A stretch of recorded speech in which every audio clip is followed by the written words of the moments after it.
One of the great evils of sexual abuse with children is being able to pull apart that felt good with this was wrong. So we found out a few weeks ago that a extended relative has been sexually molesting our 6-year-old daughter. So our question for you is, what does the next days, weeks, months, years look like for our daughter, and how can we best help her?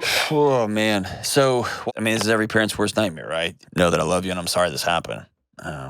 Jeez. So how did y'all walk me through how you found out? What's happened since then? The short version was my wife observed it in action.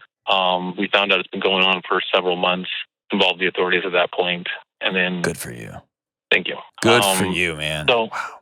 Yeah, there has been some negative feedback from other family members on that. Yeah, well, screw them. They don't get a vote. So your wife witnesses this. It was probably fairly typical of these sort of situations where they were sitting on a chair and watching a perfectly fine video, and the person put his hands down inside her pants. Yep. She separated them, started talking to people, and our daughter, after a little bit, did say, yes, this had been happening. My wife talked to the person who, after lying, did say, yes, it did happen. We talked about it, and we involved the authorities at that point. I am so proud of y'all for listening to your daughter and believing your daughter. That already is step one towards healing.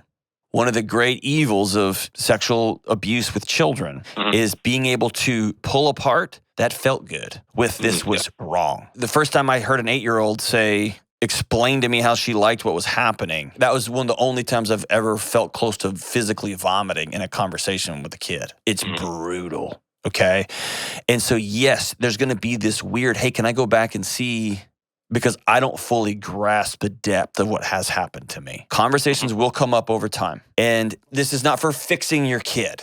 You can't fix anything here. What we're looking for is, I want you to say, I see you, I hear you. And here's another heavy one that I see a lot. If you or your wife or your family members break down when this conversation comes up, which it will, and you go, either you break down crying or you fly off into rage or whatever that over emotion is, what she's going to quickly learn to do is to help you emotionally regulate yourself. And that's not her job.